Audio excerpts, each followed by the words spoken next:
our VS Code hint tip trick of the week this week. This is an interesting one, and there's a lot of debate about how you should set up your VS Code.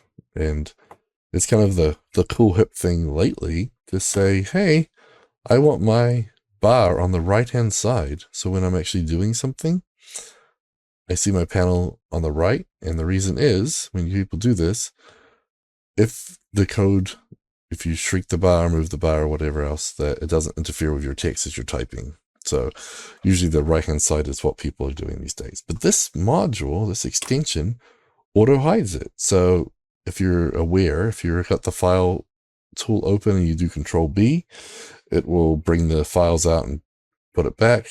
J hides the terminal, but a lot of times it's in the way. So this little extension, if you click on the text anywhere, the bar disappears completely. And so that way you don't have to have the files out. If you click in, it'll just disappear. It's kind of nice. You can also auto hide the bottom panel, so that's same for output, terminal, etc. So I like to see them both sometimes, so maybe you don't want to turn that one on and off, but if you use Control J, if you're inside the text area, it'll hide the terminal and re-show it. But it's kind of cool. It's got a panel display, a hide on open, sidebar delay, so you can wait so long before hiding it, so that might be useful too. So maybe you open a file, want to do something, and then you go back to it. Anyway, it's a pretty cool little extension, and then if you want to help develop some new stuff, you can jump in there. And of course, every time I see something like this, I'm like, this is pretty cool. And I'm like, Jacob, maybe we should add some of this stuff to our VS Code extension for bot slaying. But obviously, this does a lot already, so it depends. But yeah, so that one's pretty cool.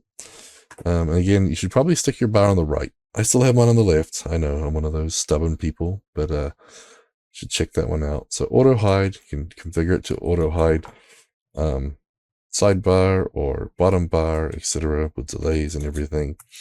So check that out.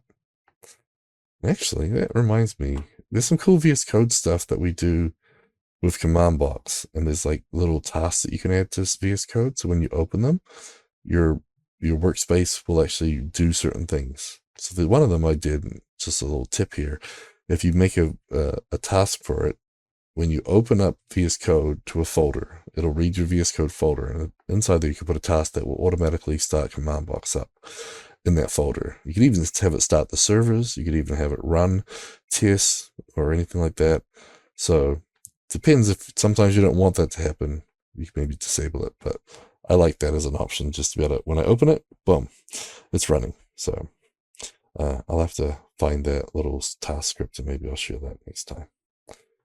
Anyway, that's our VS Code hint tip trick of the week, so auto hide extension. That was our VS Code hint tip and trick of the week, brought to you by Modernize or Die podcast, CFML News Edition, proudly sponsored by Order Solutions. You can see the new episodes every week on cfmlnews.modernizeordie.io or on the